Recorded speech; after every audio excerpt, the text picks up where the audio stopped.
akhirnya kita bisa video call lagi ya. Bener banget, liburannya udah mau selesai. Jadi kita harus siap kembali belajar di sekolah. Jelas sehat pastinya. Cerita dong kemarin liburan pada kemana tuh? Kemana? Aku nggak kemana-mana, aku di rumah aja. Aku kemarin sempat jalan-jalan. Kemarin aku sempat datang ke museum. Ada yang tahu nama museum ini nggak? Pasti, aku tahu. Ini pasti Museum Dewantara Kirtikriya kan? Bener, kok tahu sih kamu? Jelas lah, aku kan banyak belajar sekarang. Itu pasti ada aksara murdanya ya. Aku udah belajar di internet sampai buku online. Iya, bener kamu. Wah, emang sekarang mau akses apa aja di internet pasti bisa ya. Aku nanti mau belajar lagi lewat internet deh, seru pasti. Kalian tahu nggak, kalau museum ini merupakan peninggalan dari tokoh pendidikan Indonesia loh. Kira-kira kalian tahu nggak siapa beliau? Aku tahu. Tokoh pahlawannya itu bernama Ki Hajar Dewantara kan? Ya enggak.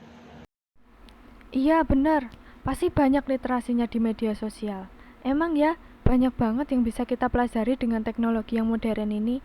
Kita juga seharusnya bisa loh membawa Indonesia lebih baik ke depannya dengan kemudahan belajar yang kita miliki di era sekarang ini.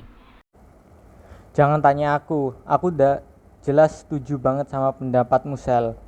Ngomongin tentang internet nih, jadi inget sama pelajaran fisika minggu lalu tentang dasar teknologi telepon seluler. Kita sekarang kan pakai itu sebagai alat komunikasi dan berbagai informasi. Dan sekarang makin canggih, makanya ada internet kan. Jadi aku terangin ya, kalau dasar teknologi seluler adalah mengembangkan dengan memanfaatkan gelombang elektromagnet dalam memancarkan gelombang. Indonesia mengenal jenis telepon seluler yang menggunakan gelombang sekitar 450 sampai 1800 MHz. Mikrofon menerima suara dari pengirim. Gelombang suara yang ditangkap mikrofon akan diubah jadi sinyal listrik yang kemudian dipancarkan ke BTS oleh ponsel. BTS menerima sinyal tersebut untuk diteruskan ke pusat telekomunikasi. Jadi gitu penjelasannya.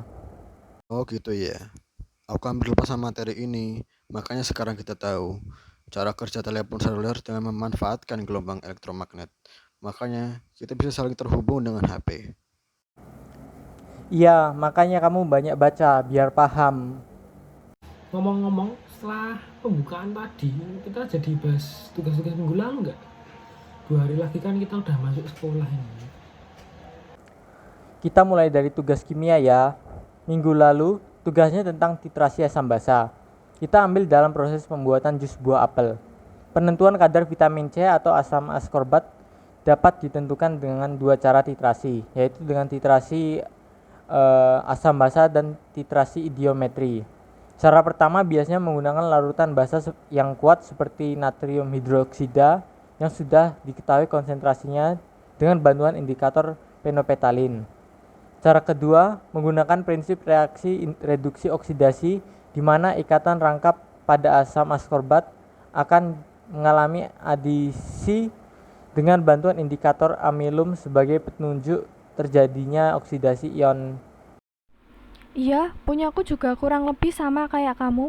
Jenis literasi asam basa ini juga banyak sekali sumber literasinya di internet. Kemarin aku juga sempat baca artikel tentang manfaat buah apel yang kita bahas di mata pelajaran kimia barusan. Salah satu manfaatnya yaitu menjaga dan meningkatkan imun kita juga loh. Wah, bener banget itu. Jadi salah satu cara menjaga imun itu ya dengan mengkonsumsi jus dan buah ya Kak. Untuk meningkatkan imun dan kesehatan juga ya Kak. Setuju. Gara-gara bahas tentang imun, jadi pas sekarang kita bahas tentang tugas biologi, kan tentang mencari dan menulis sistem imun. Oh, bisa pas gini. Udah tahu sebelum sih tentang apa arti sistem imun itu sendiri? Aku jelasin ya. Pasti pengertiannya masih belum tahu tepatnya kayak gimana. Jadi, sistem imun atau kekebalan tubuh itu merupakan sistem yang memiliki peranan penting dalam melindungi tubuh dari zat berbahaya, kuman, virus, dan berbagai parasit tubuh lainnya. Sistem imun juga memiliki banyak fungsi loh, antara lain untuk melawan patogen atau juga kuman yang bisa membawa penyakit. Beberapa contohnya seperti bakteri, virus, parasit, dan juga jamur. Setelah melawannya, sistem imun ini akan mengeluarkan patogen itu dari tubuh, menganalisis dan juga menetralisir berbagai zat berbahaya di sekitar tubuh kita, melawan penyakit yang bisa membuat tubuh kita. Contohnya, seperti sel-sel kanker dan dapat memperbaiki jaringan tubuh yang sudah rusak juga loh. Makasih ya udah jelasin. Hampir lupa aku materi itu. Nah, kalau yang peran imunisasi dalam proses fisiologi aku tahu. Aku jelasin ya. Ya, jadi peran imunisasi dalam proses fisiologi tubuh manusia yaitu untuk melindungi diri dari berbagai penyakit yang berbahaya atau berisiko menyebabkan kematian. Imunisasi juga bisa menjadi cara untuk membentuk kekebalan seseorang. Hal ini penting untuk mencegah penyebaran penyakit pada orang yang tidak bisa menjalani imunisasi. Contoh dari penyakit autoimun antara lain rheumatoid arthritis, lupus, diabetes tipe 1, multiple sclerosis, penyakit Graves ya, dan psoriasis. Bisa aku tambahin nih materi dari kalian. Makasih ya. Iya bener, sumber bacaan di internet banyak banget ternyata. Aku kemarin juga sempat baca tentang imunitas bisa membentuk kekebalan tubuh cuy. Iya, jadi menjaga sistem imun dan kekebalan tubuh itu memang sangat penting ya bagi kesehatan dan daya tahan tubuh kita. Loh ada loh, virus apa itu? Namanya Human Immunodeficiency Virus atau sering dikenal sebagai HIV. HIV sendiri merupakan virus yang dapat merusak atau menyerang sistem kekebalan tubuh, yaitu dengan cara menginfeksi dan menghancurkan sel CD4, sehingga membuat daya tubuh semakin melemah dan rentan terhadap berbagai penyakit. Penyakit ini biasanya dapat berkembang menjadi AIDS. HIV atau AIDS ini sangat berbahaya karena nanti tubuh tidak akan memiliki sistem kekebalan tubuh yang baik untuk melawan serangan penyakit atau virus yang masuk ke dalam tubuh, sehingga dapat menyebabkan infeksi di dalam tubuh. Salah satu penyebab infeksinya yaitu karena penggunaan jarum suntik yang tidak steril. Penyakit ini bisa menyebabkan infeksi yang serius pada bagian selaput lendir, lidah, tenggorokan, hingga vagina. Ada beberapa cara penularan HIV/AIDS ini loh. Aku sempat mencarinya di internet. Antara lain karena melakukan hubungan seksual, menggunakan jarum suntik yang bergantian dan pernah dipakai oleh penderita AIDS, air susu ibu yang diberikan kepada sang bayi dan terinfeksi HIV, serta juga bisa karena melakukan donor darah yang pendonornya adalah penderita AIDS. Maka dengan adanya kejadian ini perlu adanya pencegahan. Tadi aku lanjut baca di internet, ada beberapa cara untuk mencegah penyakit ini. Antara lain, jangan menjadi pendonor apabila positif mengidap HIV, sunat bagi pria, menghindari kontak dengan darah, hindari untuk berganti-ganti pasangan, dan juga menghindari penggunaan obat-obatan terlarang atau narkoba, terutama jarum suntik. Edukasi HIV ini sangat dibutuhkan dan memiliki peran penting dalam mencegah penyakit HIV masuk dan merusak sistem kekebalan tubuh kita juga loh. Iya, bener banget itu. Ternyata salah satu penyebab HIV sendiri juga bisa disebabkan karena penggunaan jarum suntik yang tidak steril untuk mengonsumsi narkoba. Padahal kita semua tahu bahwa dengan mengonsumsi narkoba saja sudah salah dan membahayakan kesehatan tubuh. Bagaimana nanti bila dampaknya bisa menyebabkan penyakit yang lebih serius seperti HIV tadi? Bener, padahal kan kita masih banyak kegiatan yang baik yang bisa dilakukan ya. Kenapa jalan keluarnya harus narkoba? Iya, bener banget. Ini aku nemu artikel yang sama dengan topik yang kita bahas ini. Banyak banget sumber literasi dan edukasi yang bagus tentang narkoba ini. Ada upaya atau cara-cara menghindari bahaya narkoba, antara lain dengan memilih pergaulan yang sehat, melakukan banyak kegiatan positif di luar, misalnya melakukan rekreasi bersama keluarga, belajar kelompok, atau dengan berolahraga, menggali potensi atau bakat yang kita miliki, memiliki sikap yang tegas untuk menolak penggunaan narkoba. Berarti benar kata Kevin tadi, lingkungan dengan orang-orang yang baik dan sehat juga membantu kita agar terhindar dari bahaya narkoba. Iya, setuju aku. Memilih pergaulan sehat itu penting banget. Apalagi di era sekarang, semua orang pasti menjelajah dan mencari informasi pasti melalui internet. Ada yang baik dan ada yang buruk juga pastinya. Iya, benar banget. Kita seharusnya bisa memilah mana yang baik dan mana yang buruk bagi kita. Seharusnya kita bersyukur atas hidup yang kita miliki sebagai anugerah dari Allah.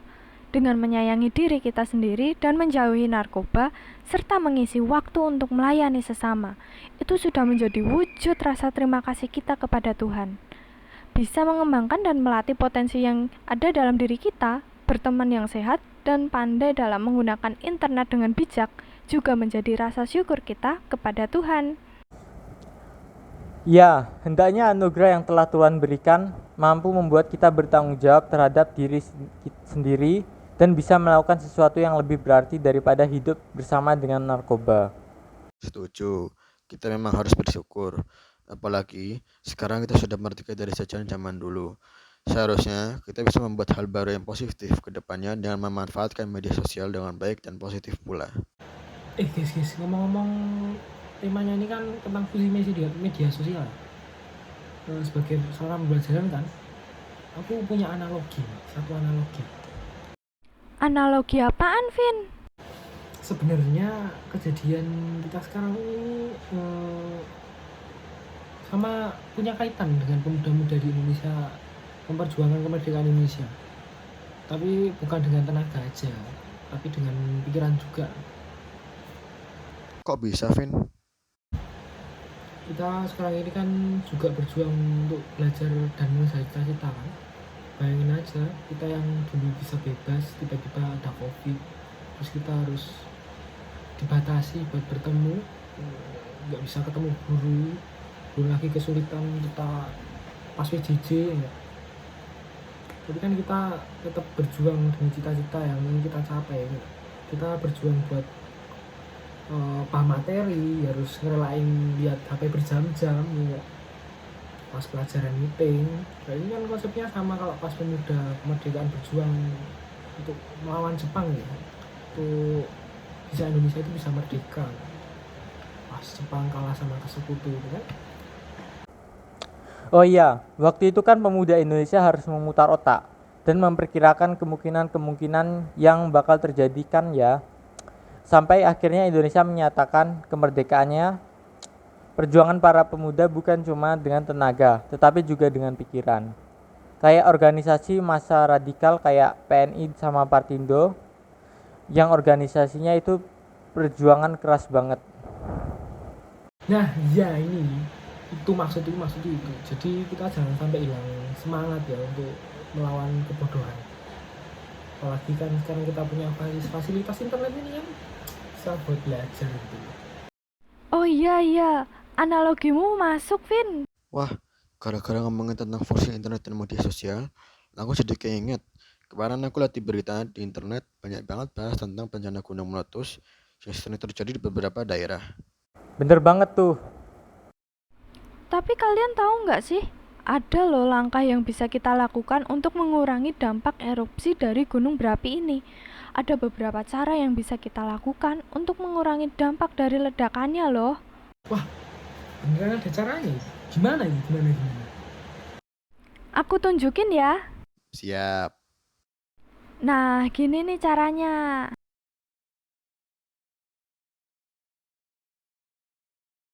Wih, bagus bener nih. Jadi nambah ilmu aku, keren. Mantap, makasih ya. Setelah aku baca di internet tadi, intinya adalah kita sebagai makhluk hidup bisa merasakan dampak negatif yang ditimbulkan dari akibat letusan gunung berapi. Tetapi dampak negatif yang ditimbulkan tentu saja dapat kita kurangi dengan cara-cara yang tadi. Yang penting, kita tidak perlu cemas, menyiapkan dan merencanakan evakuasi dengan baik, maka kita bisa mengurangi resiko dari dampak erupsi letusan gunung berapi. Wah gitu ya. Berarti nanti bisa kita sebarkan ke media sosial ini. Sebagai bentuk edukasi juga. Bagus loh ini. Pasti nanti banyak orang yang lihat. Boleh itu. Fungsi media sosial semakin banyak ya. Era globalisasi ini kan memang kasih kita banyak kemudahan dalam menggunakan teknologi dari sekarang ini. Makanya bener tadi, gunakan internet dengan bijak. Misalkan gini deh, gini. Sebagai sarana untuk memberikan ilmu baru kayak gitu. Iya, bener banget tuh. Memberikan ilmu baru ya. Ada lagi loh di luar itu. Fungsi internet itu kan banyak. Kita bisa memanfaatin fungsi media sosial untuk menjual dan memasarkan produk kita, salah satunya. Iya, bener banget tuh. Kerajinan telepon dari kaleng bekas itu ya. Udah buat banyak kan kita, tinggal kita jual. Iya, tapi benar ya, kita berkerajinan ini jadi ingat perkembangan teknologi dari tahun ke tahun. Kita juga sekalian bisa mengajarkan kepada anak-anak untuk ikut membuat kerajinan dengan memanfaatkan internet dan kreativitas mereka. Nah, betul itu. Kita bisa mulai dengan buat pengiklanan atau nama susahnya advertising. Susah ya. Gimana menurut kalian?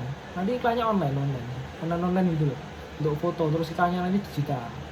Kita pasang di internet, terus di media sosial, misalkan kayak di Facebook itu, marketplace itu, Facebook.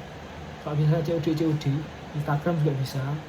Bahkan bisa di toko online kayak Shopee, Tokopedia, terus apalagi Lazada gitu. Wah, boleh tuh. Nanti iklannya kita buat semenarik mungkin, biar banyak peminatnya ya. Sip, mantap mas. Internet sama sosial media ini hebat banget ya, bisa untuk semuanya. Makanya kita jangan kalah. Kita harus bisa memanfaatkannya dengan bijak juga untuk masa depan negara yang cerah dan maju. Siap, Mbak.